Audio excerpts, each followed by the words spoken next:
we delay the start of our scheduled program to bring you a bulletin from CBS News. The Associated Press quotes an authoritative source in Tokyo as saying that some United States combat troops have been alerted to go into action in South Korea at a moment's notice. According to this authoritative source, the deteriorating military situation in southern Korea may force the United States to commit ground forces to the battle. This bulletin came to you from CBS News. We now resume our scheduled program. Get this and get it straight. Crime is a sucker's road, and those who travel it wind up in the gut of the prison of the grave. There's no other end, but they never learn. Wrigley's Spearmint Chewing Gum, the refreshing, delicious treat that gives you chewing enjoyment, presents for your listening enjoyment Raymond Chandler's most famous character in The Adventures of Philip Marlowe.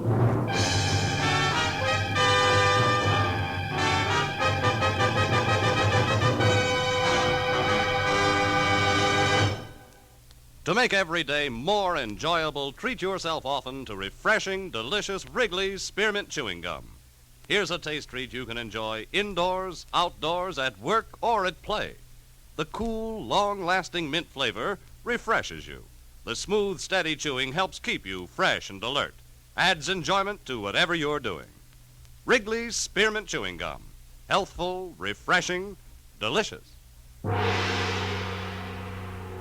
Now, with Gerald Moore, starred as Philip Marlowe, the makers of Wrigley's Spearmint Chewing Gum are glad to bring you tonight's exciting story, The Pelicans' Roost.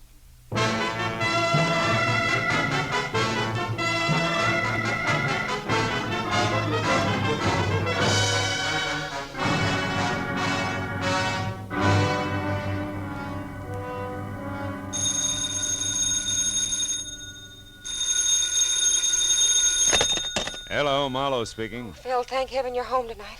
Lynn? Yes. Lynn Russell? Uh-huh. Oh, baby, when did you get back to town? Yesterday. Phil, listen, I'm at Eugene's. It's a beauty salon in Wilshire just west of La Cienega. Yeah? Come over here right away, will you? Me? To a beauty shop? You've got to help me get out of here. Oh, what's the matter, kid? Got your head caught in a dryer? Phil, please, I'm serious. I'm scared. There's a guy waiting for me outside, and when I leave here, I'm afraid he's going to try to kill me. Now, look, this isn't just for laughs, huh, baby? Phil, this time I'm not fooling.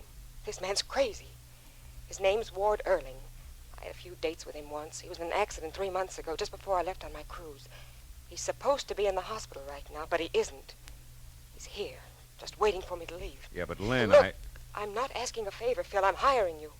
Okay, baby, it'll take me 15 minutes to get there. Oh, thanks, Phil. I'll wait till I see you walk by.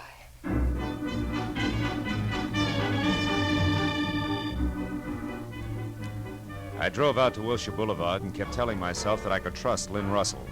Why? Because I like her. She was a glossy brunette, born with all the natural equipment of a top model and a covey of oil wells in her own name. She rushed at life, but she'd always been smart enough to stop short of real trouble. Well, it was 9:30 when I got to the section of Wilshire's Miracle Mile that housed Eugene's beauty shop. I drove by, saw no one outside, so I pulled into an alleyway, parked, and walked back slowly. As I passed in front of the show window, I winked at a gilt mannequin with purple hair. And when I heard the door open behind me, I stopped and lit a cigarette. Lynn Russell hurried by without a word, ran to a cab at the corner, and drove away. Well, that was all there was to it. I turned around, headed back to my own car, and got as far as the handle on the door. Oh! I fell against the car as the blow came again. Oh! It made syrup of my legs. I oozed down onto the pavement and stayed there. I know you. You're Marlowe, the private detective. Okay. So I'm Marlowe. Well, let me tell you something, Marlowe. I've spent 3 months flat on my back because of an accident that wasn't an accident. I'm going to get even with her, you understand? I don't care what it costs. Palmer Sloan or anybody else can hire a dozen like you, and it won't stop me, so stay out of my way. I climbed up my front fender hand over hand, got back on my feet. In time to catch a glimpse of a new convertible emerald green with what must have been Ward Erling at the wheel. Well, it was no use trying to follow in the condition I was in, so I headed for Lynn's place with all my windows open. The cool air helped. I pulled up in front of a wrought iron arch labeled Garden Court Bungalows and followed a flagstone trail back to number 4, which was Lynn's. I felt almost normal again, until I saw her front door. It was standing half open, framing a man against the dark interior who was trying his best to see inside. This time the advantage was mine, and I took it. Take your hands off me. Get inside. Oh, just a minute. Get in. Now turn on the lights. Lynn. I doubt she's home. Miss Russell is not in the habit of sitting around in the dark. Oh, you know her habits, huh? I do. And you? I know she has bad taste in men. I wonder if I should resent that. You don't qualify. What are you to Lynn? When she wants someone to help her lift a martini glass, she calls on me. We've been going on like that for years. Just tell me your name, Junior, and he's off on the small talk. My name is Sloan, Palmer Sloan. Now it's your turn, Mr. Muscles. Never mind. Lynn! Lynn! By what right are you snooping around like this? Just who are you, anyway? Here. Here's my card. Lynn hired me tonight. Oh. So you're Marlowe the detective? Yeah, Marlowe the detective. Any idea where she is? It's important. None whatever. I had a date to meet her here, which never means very much to her. Why did she think she would need you tonight? Because she was afraid of a guy. One who gave me a crack on the skull, and incidentally, doesn't think much of you either. Oh? Ward Erling. Ever hear of him? Erling? Yeah. Well, yes. But Erling's still in the hospital. He met with an accident, you know, something about brakes slipping on a car, and he was crushed. Accident's not what he calls it, and he's got a gun, just for emphasis. What's his connection with Lynn? Oh, help yourself, Marlowe. Lynn won't mind. Get your snoot out of that glass and answer me. She discovered him, like all the others. Had sculpted 2 years ago. And the cowboy, Tex Harrison. Early last year was the fellow with the racing boats, and so on. They are hobbies, fun and games to Lynn.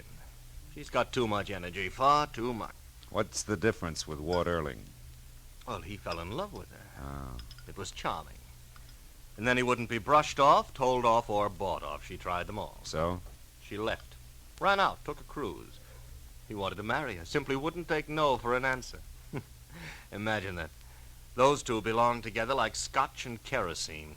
You know, you sound a little like you're in love with her yourself. Maybe I am. Oh. But I know my quaint little position in her life. I'm her errand boy, Marlowe, nothing else. And you don't care how dirty your hands get?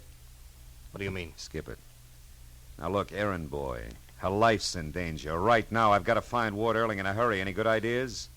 You might try the 4-bell jump in Santa Monica. What's that? That's where Lynn dug that character up originally. He's a musician? If you want to call it that. Some do. He was the piano player and leader of a small and for some reason successful combination that's still there, so far as I know. Yeah, and one more thing. Lynn left here in an awful hurry. She might be looking for you. And I might later, too. Now go home, wherever that is, and wait. Why not? Oh, it's 210 in the Beekman Plaza. 210, huh? And if my apartment doesn't answer, try the bar.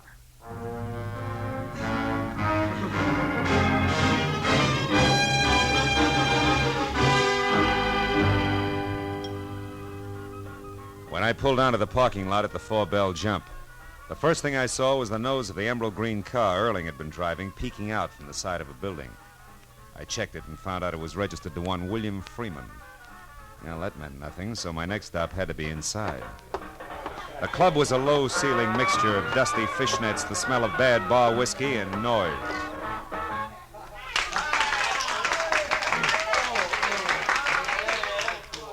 The band had just finished the set, climbed off the stand, and drifted out to join the customers. I saw the name Howdy Bub Freeman stenciled on the bass drum. He was a flyweight who carried most of it on an oversized head equipped with a pair of protruding yellow eyes. Stuck out even further when I followed him out into a back room. Hey, Bub. Yeah? Is that your car on the side, the green one? Yeah, brand new. Nice, huh? Too nice to loan out. Better come again. Where's Ward Erling? I thought he was the piano man here. Ward, he used to be. He's in the hospital now. Had a bad accident a while back. Who says it was an accident? What? It was an accident. I say so. Of course it was. I saw it. The brake slipped in his car. It rolled down an incline, pinned him against a wall. Is that so? Who says he's in the hospital? I do. Hey, look, what's your grift? You're a liar, Bub. Erling borrowed your car tonight. Man, you're dragging me. I'll see you around. Come back here! Look, I got no beef with you, mister. Where can I find Ward Erling? Why don't you go off somewhere and drop dead? Where is he? Come on, little man, before I shake it out of you. You look like you shake awful easy. Where's Erling? Wait a minute. I don't know. I swear I don't. I don't care if he used my car. I didn't know it. He's a bring-down, a spook. Keep going. He blew his cork over some society doll. It practically wrecked our combo we've been working 5 years to build up. Also, it broke the heart of one very sweet kid. Maxine's so gone, she'd scrub floors for Ward, and he couldn't see it. I'm disgusted with him. Maxine who? Where can I find her? Now look, little man, do I shake some more? Maxine Majesta. That's better. She's inside at the end of the bar, blonde in a blue dress. Take it easy, will you? She's a good kid. So am I. We'll get along fine. I'll see you, bub.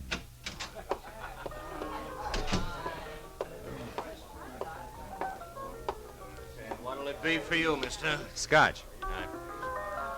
Oh, that one's taken. Lady will be right back. Oh, I'm sorry. Water or soda? Water. Right. There you go. Thanks. Hey, Larry. Huh? Your phone's broken? I didn't get my nickel back. Oh, you want me to freshen up that drink, Maxine? No, thanks, Larry. This is fine. Maxine, Yeah? maybe you can help me. Maybe. No. No, what I mean is I'm looking for Ward Erling. Try under a rock. You know, you sound a little bitter. I'm as bitter as a slot machine these days. What's it to you? Well, I'm an acquaintance of Lynn Russell's. Name's Marlowe. You know her, Maxine? I've seen her at the jam sessions we used to go to. She used to show Ward off to her little groups like a prize pup. Sure you got it pegged right? You know, she tried hard to shake that. Listen, she's the got rocks type who'd sink a yacht just to watch the bubbles. And that's only... Only what, Maxie? Never mind, skip it. Good night, Mr. Hey, Marlowe. wait a minute. Don't I get to buy you a drink? Some other Tuesday. Good night. I watched her as far as the door. Decided to go after her, and then I caught the bartender giving me a very cold eye. Didn't thaw any as I downed my drink and saw him high-sign the bouncer. Looked like my welcome was wearing thin, so I went outside, sat down in my car, and tried to figure out who was covering up what. But I only got as far down the list as Palmer Sloan. It had come from the back room in the club. I was a poor third in getting to him. A waiter in a white apron and a fat sax man both beat me. Over here, Manny. Here. Hey, it's Bob Freeman. Holy cats, what's wrong with him? He's been stabbed. Yeah, there. In his neck. An ice pick. Bob, who did it? No use, fella. He was gone before he hit the floor. Whoever did that to him got him dead center.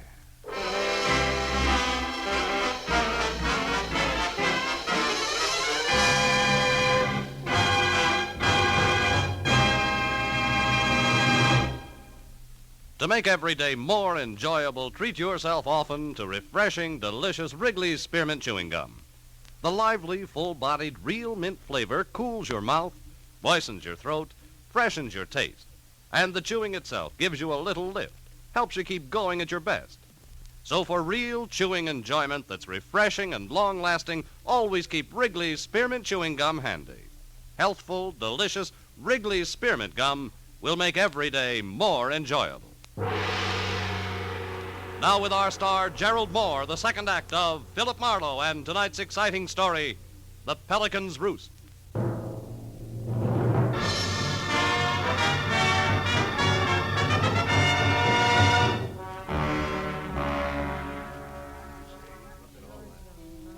Howdy Bub Freeman was face down and dead. The ice pick that had killed him pointed straight up, rigid like an accusing finger. To the right of the dead drummer's sprawled legs was the fat saxophone player, his face shiny with a fine sweat of fear. And to the left, the waiter who had found Freeman's body. For a backdrop, there was the doorway crammed with astonished faces and the funny kind of cracked voices people always have at a time like that. I closed them out. The waiter objected. No, wait a minute, mister. What are you doing that for? We gotta call the cops. Hey, you ain't the cops, are you? No, I'm a private detective. Name's Marlowe. Well, that ain't good enough. We gotta get the law Shut about up, this. Dave. What? Mr. Marlowe will tell you anything you want to know. My name's Lager, Manny Lager. Bub Freeman was a good friend of mine. Even if he's the reason Ward Erling went to the hospital? What'd you say? that from my corner, Freeman dead only adds one way. He put Ward Earling in splints to keep him from wrecking the band by running off with Lynn Russell on a 90-day cruise. Oh, yeah, sure. And to get even, Earling put an ice pick in his neck. Tossed it right from his hospital window.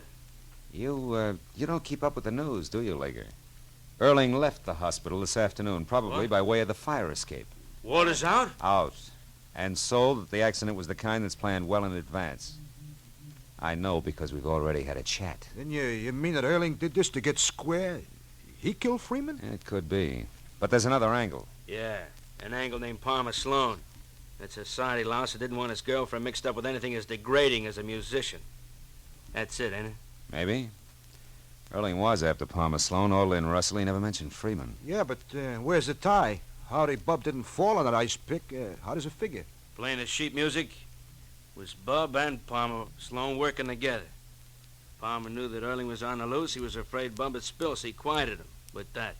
Right, Marlowe? No, I think you're wrong, both of you. Look here. Yeah, I found this on the floor near the window.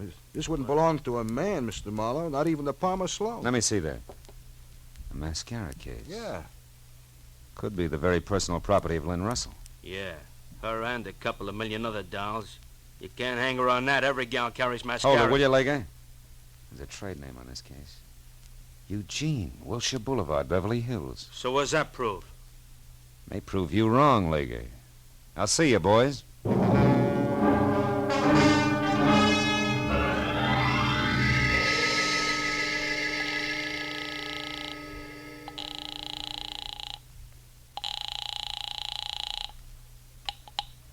Hello. Marlowe, Sloan, have you heard from Lynn? No, Marlowe, I haven't, and I probably won't, so please, let's not call here Save every it for the hour. country club, Palmer, and get a good grip on this. The drummer at the Four Bell Jump's been murdered. Looks like our not-so-sweet friend did it. Lynn? Oh, you're out of your mind. Yeah, I'm out of my mind. Now tell me, if she did this, have you any idea where she would head? No, Marlowe, no, I don't. No. The boat is tied up. Her car is in the garage for repairs. Okay, suppose she didn't take a car or a boat. Would it be by... Hey, wait a minute, Sloan, what was that about a boat? Is it a yacht, maybe? Not exactly, Marlowe. It's a cabin cruiser. Anchored off the Santa Monica Pier at the moment. and Santa it's a Monica, no- Sloan, that fits. What's the name of it? Crest of the Wave. Why? What makes you think she'd go out there? Well, among other things, a crack a lady made earlier tonight. A lady named Maxine Majesto who loves Ward Earling and hates Lynn Russell. Bye-bye, Palmer.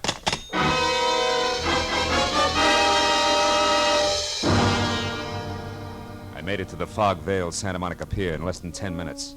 Then was another 5 getting out to the breakwater that joined the end at right angles to form a protecting L for the 50-yard boats moored within. Boats that ran from the kind of sleek yachts that good girls stay away from to a leaky rowboat with a rusted outboard labeled Faithless. And all were moored in a series of slips connected up front by a narrow, wet catwalk that did not have a guardrail. Except for a quiet old man with his pipe and pass, the end of the pier was deserted. No light showed on any of the boats. When I'd gone along the catwalk as far as the crest of the wave, a neat chrome-finished 50-footer, I had a clammy, uncomfortable feeling that said I was too late. But that disappeared in the next minute when I spotted Maxine Majesta standing alone on deck. A blonde hair damp and flat to a drawn, glistening face. A face that didn't brighten at the sight of me. Marlowe, what do you want here? Lynn Russell. Have you seen her, Maxie? Lynn? No, I haven't. But you are waiting for her. No, why would I... You mean you always come out here nights? It's good for a girl's hair, is that it, baby? Marlowe, stay out of this, please. So you can get to her alone? No, Marlowe, so I can get to her alone. What? Don't budge an Fine. inch. I mean that, Marlowe. This thing goes off real easy. Now, where is she, Maxine? I don't know. Oh, Ward, I knew you'd come here after her. That's Never why... mind that. I want Lynn Russell, Maxine. Why? Why, darling? Oh, Ward, aren't you through with her yet? Didn't you do enough to you? She and that Palmer... Stop it. Just tell me where she is. Keep those hands up, Marlowe. I had an itch. I'll ask permission next time. Ward, listen to me. What difference does it make where Lynn is? She doesn't love you. She never did. You were a 5-minute intermission. But us, we were different. We were in love, Ward. We had everything. I'm only after one thing, Maxine. Now, where is she? Ward, please forget her. Come here. Get my arm. You're hurting I'm me. gonna break it unless you tell me what I want to know. The guy who runs the hamburger joint on the other side of the pier saw her here, Maxine. And for the last time, where is she? All right, stop it. She's at Pelicans Roost. Nice going, Adonis. You got your answer, didn't you? Yeah. Just like I'm gonna get Lynn Russell. Hooray. State will be overjoyed. What's that supposed to mean, detective? Something like Lynn Russell just killed Howdy Bub Freeman? You're a liar. Really? It doesn't matter. If it's true, I'll just be a little harder on the fine lady. How hard can you get, kid? Hard enough. Oh!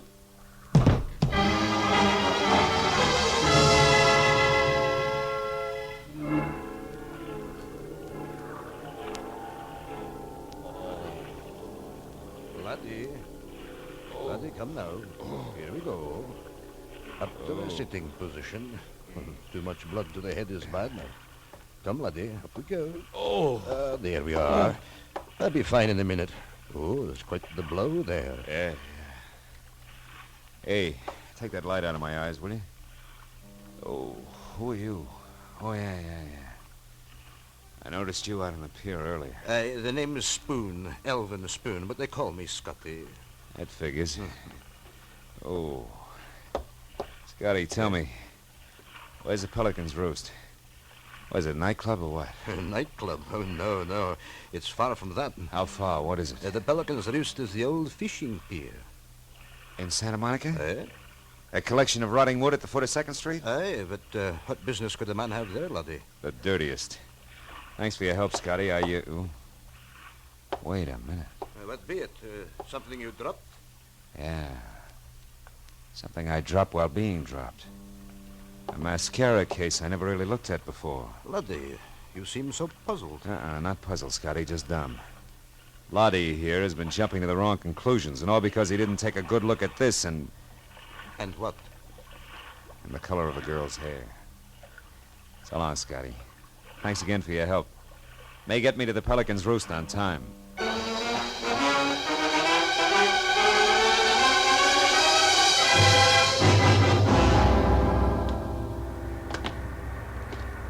The nickname for the cockeyed assortment of barnacled pilings that complained with every surge of the sea and complained again with the undertow that always followed was no misnomer. At least 1,000 sleeping pelicans called it home. And now as I moved out along the splintered, lopsided boards that here and there gave way, I tried to be careful. Not to wake too many of the birds and stir them to flight, because that would give me away. But the heavy, clinging fog and the waves crashing over the jagged, jutting rocks below were on my side. I made it out to within 20 yards of the end of the pier without being seen. There I slipped my .38 out of my shoulder holster and went forward, a slow foot at a time, until I saw Lynn Russell. Alive and alone, huddled near a slick, oily piling, her face in her hands, her body trembling with her tears. What I didn't see was the man who had come up beside me and taken aim. My hand! How dumb can one man get, Marlowe? A beating on the sidewalk, a beating on the boat, and now this. Third time's a charm, Adonis, haven't you heard? Oh, Phil. Phil, your hand, it must hurt terribly. Don't waste your sympathy, Lynn. The gentleman here thinks you're a killer. He thinks you knocked off Howdy Bub Freeman because you and Bub planned my accident, and you were worried about Bub talking too much. Phil, how could you believe that? Oh, it was real easy, Lynn. You had the motive, and that plus a box of mascara that came from your beauty shop just about sold me. I don't understand. What about the mascara? Well, it was found near Freeman's body. But it wasn't until a few minutes ago that I found something else. The mascara is brown, and that fits a blonde, not a brunette. What are you trying to say, Marlowe? My guess is that Maxine Majesta's that blonde. She happens to use the same brand as you, Lynn. It's a good guess, Marlowe. Maxine. Swell guess. I did kill Bub. We both planned your accident, Ward. Bud because he didn't want you to ruin everything you two worked so hard for, and I because I'd rather have you in the hospital than with her. Stay back, Maxine. He has a gun. So do I, but I'm still ahead. You see, Marlowe, I got here before you did. I've been watching them. He had all the chance in the world to shoot, but he didn't, and he won't. And that's why you only got shot in the hand. He's not a killer.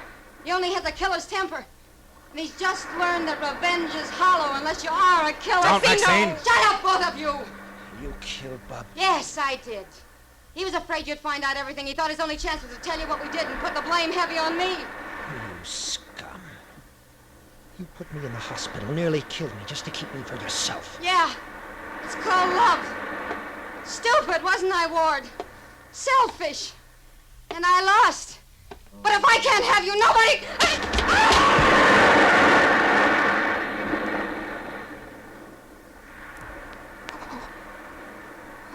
Phil.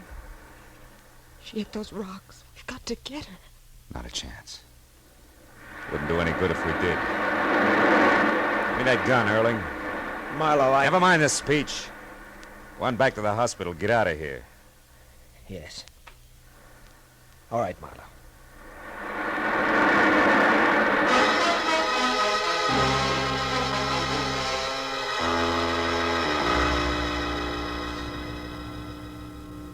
It was midnight when I called the Santa Monica police, and when all the paperwork was done, it was 3 in the a.m. Lynn and I drove by the old pier and sat looking at the rotten timbers. Tried not to talk about the poor kids somewhere underneath them. Lynn, Yes, Phil. how do you feel about everything? I don't. Just numb. Maybe that's the best way. Numb, anesthetized, insulate our hearts, our sensibilities. That way nothing can get to you. Yeah. Then just as we think we're all snug in cotton wool, life explodes the insulation, the heart ends the anesthesia, and we're back grabbing at brass rings. Phil, I want to go home. Okay, kid. But remember, there may not always be a way home.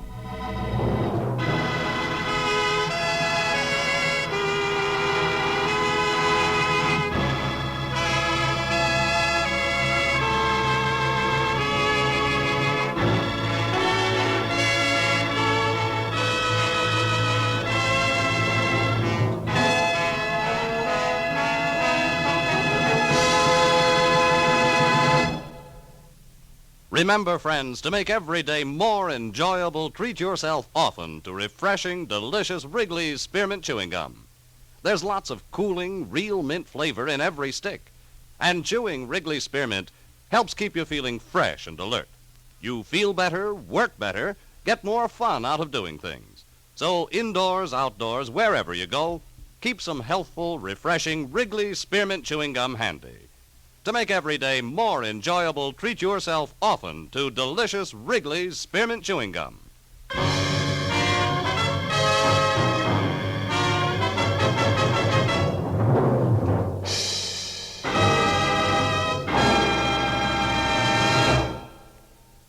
The Adventures of Philip Marlowe, presented by Wrigley's Spearmint Gum, bring you Raymond Chandler's most famous character and star, Gerald Moore.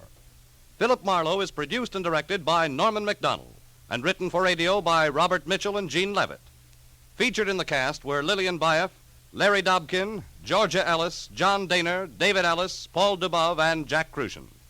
The special music is composed and conducted by Richard Arant. The makers of Wrigley's Spearmint Chewing Gum hope you enjoyed tonight's adventure of Philip Marlowe and that you're enjoying Wrigley's Spearmint Gum every day. We invite you to be with us next week when Philip Marlowe says... This time it was a big city, dirty from a trigger-fisted thug in yellow suede shoes. A lady's heart dropped in the gutter and a corpse in a Hollywood duplex. But in the middle of it all and setting the pace was a sweet little girl from Pumpkin Center, Kansas. This is Bob Stevenson speaking, and this is CBS, the Columbia Broadcasting System.